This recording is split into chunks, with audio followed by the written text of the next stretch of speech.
ओ आज का पहला क्वेश्चन है, write first 5 terms of the AP when A and D are as follows. कहने का मतलब है एक अर्थमेटिक प्रोग्रेशन जिसका ए और डी हमें क्वेश्चन में दिया गया है, उसके पहले 5 टर्म्स हमें मालूम करने हैं। पहला क्वेश्चन है, जब ए 20 हो और डी 5 हो तो ऐसे में फर्स्ट 5 टर्म्स कौन से होंगे? तो हम लिखेंगे गिवन। गिवन का मतलब दिया गया।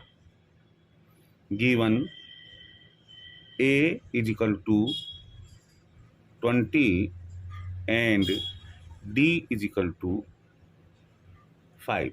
यहाँ हमें यह ध्यान रखना है कि जैसा कि पिछले लेक्चर में मैंने आपको बताया था कि A1 यानी कि फर्स्ट टर्म जो होता है वो इक्वल टू ए होता है, और ये हमें क्वेश्चन में दिया हुआ है 20, इसलिए ये तो इसका तो सॉल्यूशन हो गया।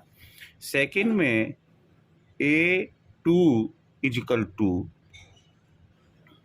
A1 plus D. यदि हम पहले वाले यानी कि फर्स्ट टर्म में कॉमन डिफरेंस को ऐड कर देते हैं तो हमारे पास में सेकंड टर्म आ जाएगा। फर्स्ट टर्म हमारा कितना है 20, और हमारा जो कॉमन डिफरेंस है वो है 5, तो प्लस 5 किया हमने तो ये हमारे पास में आ गया 25। इसी प्रकार से A3 लेंगे हम, इज इक्वल टू A2, अब ये वाला ले A2 प्लस डी, क्योंकि A3 के ठीक पहले जो टर्म होता है वो A2 होता है, इज इक्वल टू 25 प्लस ये 25 यहाँ से आ गया प्लस 5 इज इक्वल टू 30। फिर हम A4 लेंगे। A4 के ठीक पहले वाला टर्म है A3, तो A3 plus D is equal to A3 हमारे पास में आया 30 था, तो 30 प्लस 5 इज इक्वल टू 35।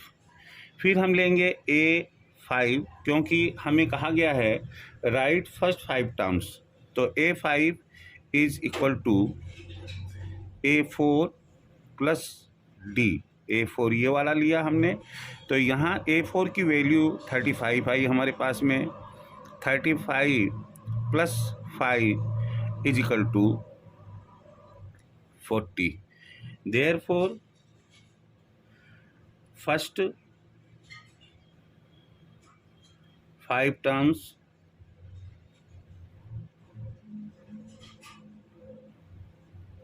हो जाएगी आपकी। फर्स्ट तो टर्म कितनी हुई 20, नेक्स्ट टर्म कितनी हुई 25, फिर 30, फिर 35 एंड 40। ये A1 हो गया, ये A2 हो गया, ये A3 हो गया, ये A4 हो गया, और ये A5 हो गया। ये तो था सॉल्यूशन हमारा क्वेश्चन नंबर 1 का था। क्वेश्चन नंबर 2 हम देखते हैं। क्वेश्चन नंबर 2 में हमें क्या दिया हुआ है? गिवन है A is equal to 2.25 and D is equal to, यानी कि कॉमन डिफरेंस है 0.5। फिर हम यहाँ पर फर्स्ट 5 टर्म्स लेंगे।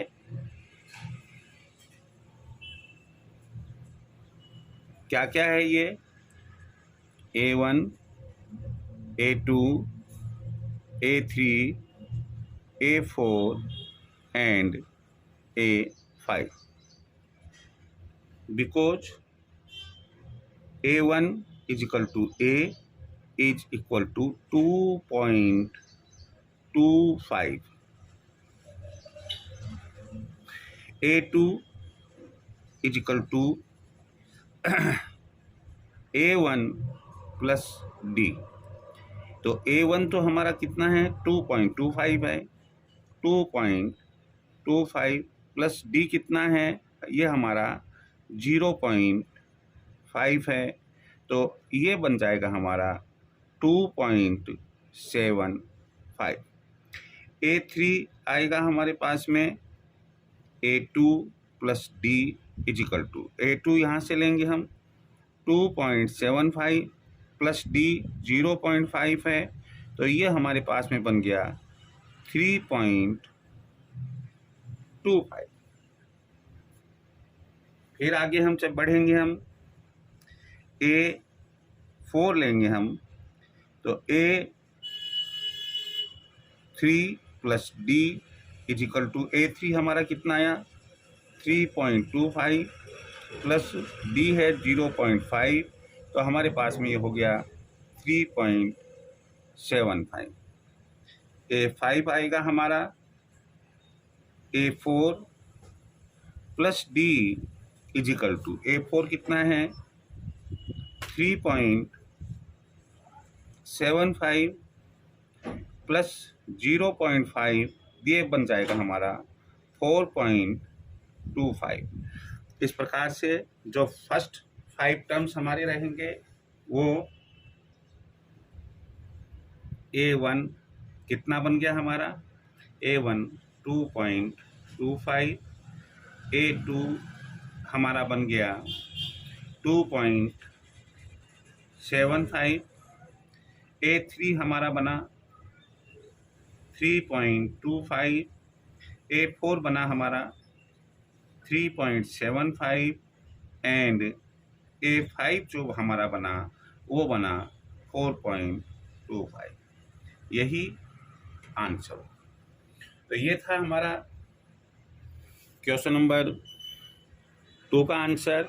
अब हम लेंगे क्वेश्चन नंबर 3। क्वेश्चन नंबर 3 में हम लिखेंगे गिवन क्या दिया गया, A is equal to 47 and D is equal to -3।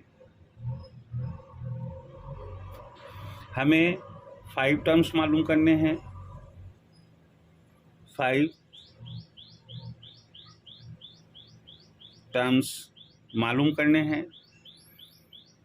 हम जानते हैं because A1 is equal to A is equal to 47 है, तो ये 47। A2 is equal to A1 plus D, यहाँ A1 47 है, 47 प्लस D कितना है -3 है, ब्रैकेट में लिखेंगे -3। इस तरह से हमारे पास में आएगा 47 -3 इज इक्वल टू 44।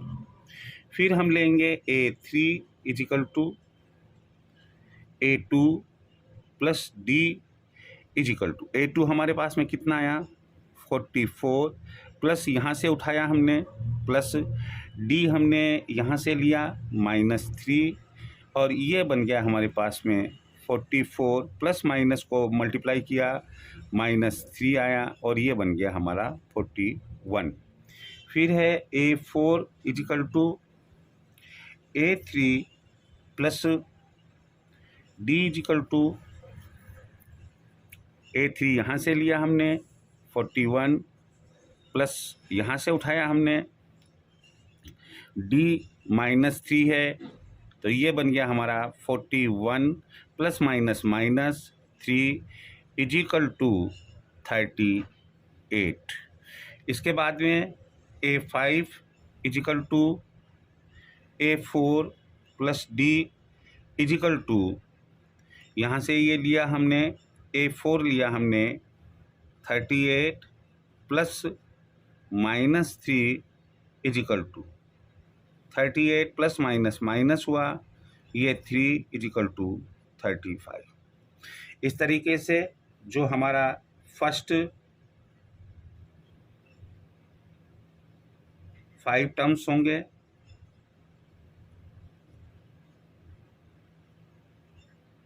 ये बन जाएंगे। फर्स्ट टर्म हो गया 47, second 44, third 41, fourth 38 and fifth 35। यही हमारा आंसर हो जाएगा। नेक्स्ट क्वेश्चन है अपना फोर्थ। इसमें हमने लिखा गिवन क्या क्या दिया हुआ है। a is equal to 7/2 and d is equal to 1। First 5 terms of AP। अब ये क्या हो जाएंगे हमारे पास में, we know very well A1 is equal to A is equal to 7/2, A2 is equal to A1 plus D is equal to A1 कितना है 7/2 है, इसमें हमने प्लस किया 1, तो हमारे पास में जो एलसीएम आया वो एलसीएम कितना आया 2, तो 7 का तो 7 रह जाएगा और प्लस का प्लस हो गया, 2 1 जा 2, तो ये हो गया 7 और 2 9/2। फिर हमने A3 दिया, हमने A3 हो जाएगा A2 प्लस D, ये बना हमारे पास में। A2 आया कितना 9/2 प्लस 1, एलसीएम लिया हमने 2 आया, 9 का 9 प्लस का प्लस, 2 1 जा 2, 9 प्लस 2 11/2। A4 हम कैलकुलेट करेंगे, A3 plus D is equal to 11/2 plus 1 is equal to LCM लिया 2, 11 plus 2 is equal to 13/2। A5 हम लेंगे, ये हो जाएगा हमारे पास में A4 plus 1 is equal to 13/2 plus 1 is equal to LCM लिया हमने 2, तो 13 प्लस 2 इज इक्वल टू 15/2। इस तरह से हमारे पास में फर्स्ट 5 टर्म्स ऑफ AP, ये क्या बन गए हमारे पास में। पहला टर्म तो 7/2, सेकेंड टर्म हो गया 9/2,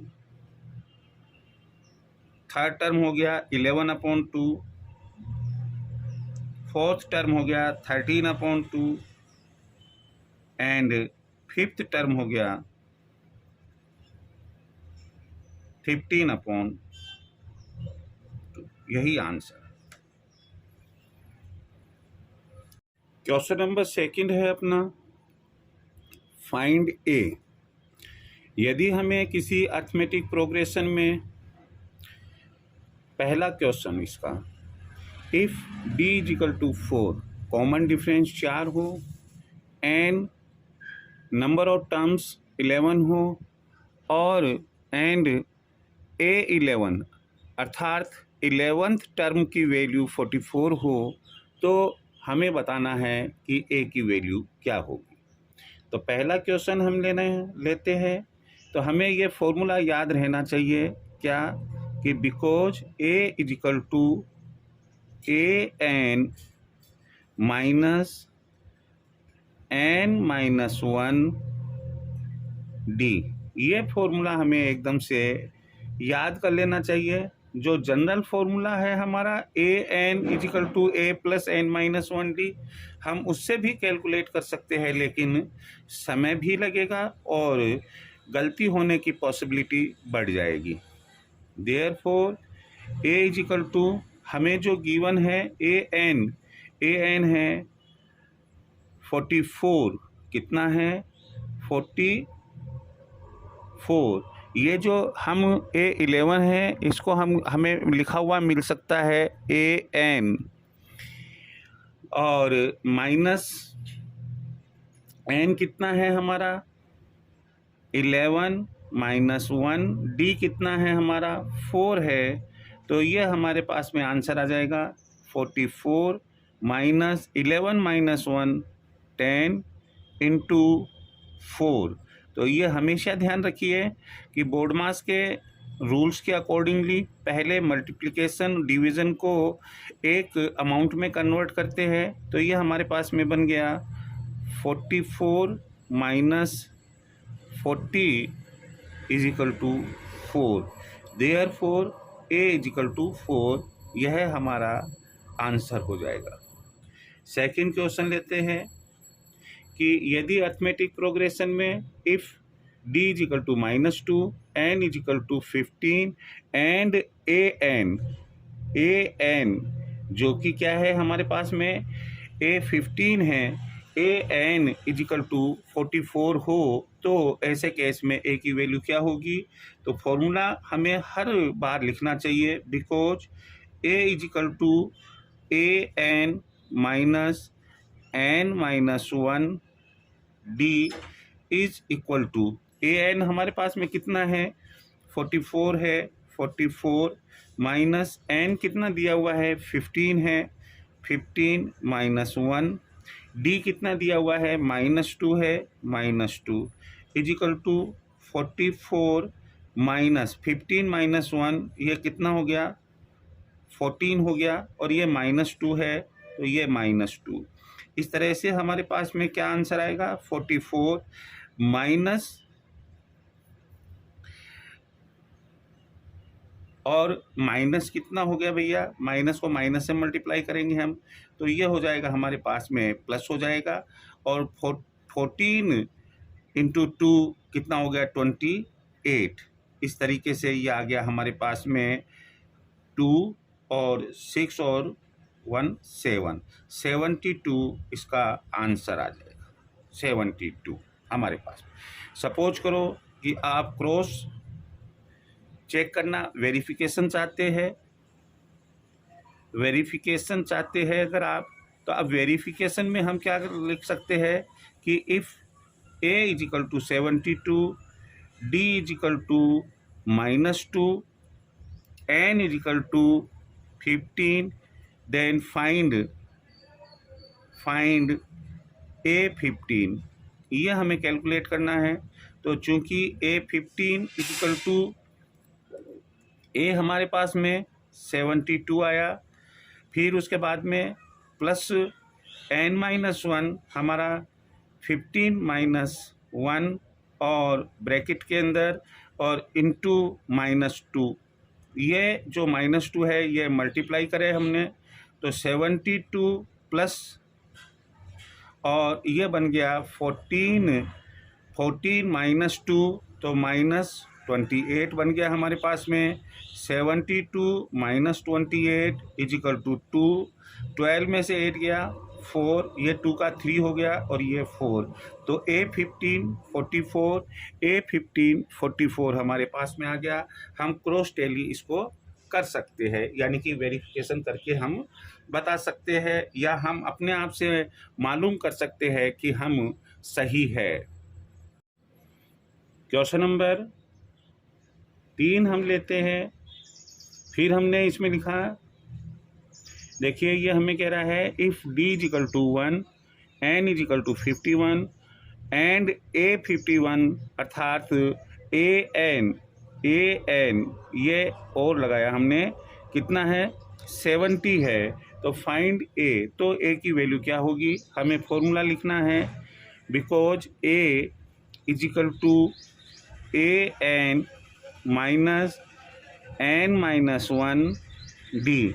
वैल्यूज़ रखी हमने, ए एन 15 है तो ये हमारा 44 है, ये सॉरी ये हम क्वेश्चन नंबर 3 चल रहे हैं। 51 का 70 है हमारे पास में, 70 माइनस n कितना है 51 है, 51 माइनस 1 डी हमारे पास में कितना है 1 है। तो ये इस तरीके से हमारे पास में 70 माइनस 50 इंटू 1 ये आ गया हमारा 51 minus 1 50 into 1 is equal to 70 minus 50 is equal to 20। तो इस तरीके से हमारा जो आंसर हो जाएगा 20। फिर मैं आपको बताता हूँ, वेरिफिकेशन बताता हूँ इसका। Verification A51 is equal to a हमारा कितना आया 20 आया, 20 प्लस n कितना है 51 माइनस 1 इंटू 1 यानी कि a plus n minus 1 D जो हमारा जनरल फॉर्मूला है। तो ये 20 हो गया, ये प्लस हो गया 51 माइनस 50 और इंटू 1 किया तो ये 50 हो गया। इस तरीके से 20 प्लस 50 70 और ये 70 ही हमें दिया हुआ है। तो क्रॉस टैली हो गया हमारा कि हाँ ये सही है। देन उसके बाद में हमारा फोर्थ जो क्वेश्चन आता है, फोर्थ है कि find a if d is equal to 0.5 n is equal to 31 and a 31। यानी कि इसको मैंने आपसे कहा कि इसमें यहाँ n भी लिखा हुआ हो सकता है। 22 हमें दिया गया है। हम जानते हैं कि a is equal to an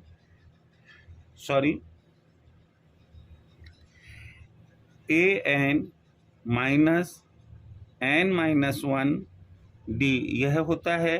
और ए एन यहाँ पर हमने लिया 22 है, ये 22 है माइनस n कितना है, n जो हमारे पास में है 31 है, 31 माइनस 1 और d कितना है 0.5 है तो 0.5 is equal to 22 minus 31 minus 1 ये हो गया 30 इंटू 0.5। इसको हमने मल्टीप्लाई किया तो 22 माइनस 30 इंटू ये किया मल्टीप्लाई तो ये हमारे पास में जो आ गया वो आया 15 और इस तरह से 22 माइनस 15 इज इक्वल टू 7। फिर वही चीज़ वेरिफिकेशन हमने किया तो वेरिफिकेशन में a कितना है ये 31 इज इक्वल टू तो a की वैल्यू कितनी हमारे पास में आई 7 आई प्लस n कितना है ये 31 minus 1 into 0.5 is equal to 7 plus 30 into 0.5 is equal to 7 plus 15 ये इसको मल्टीप्लाई किया 15 तो 7 प्लस 15 22 ये आंसर हमारे पास में आ गया। वेरिफिकेशन भी हो गया तो ये इसका आंसर हो गया।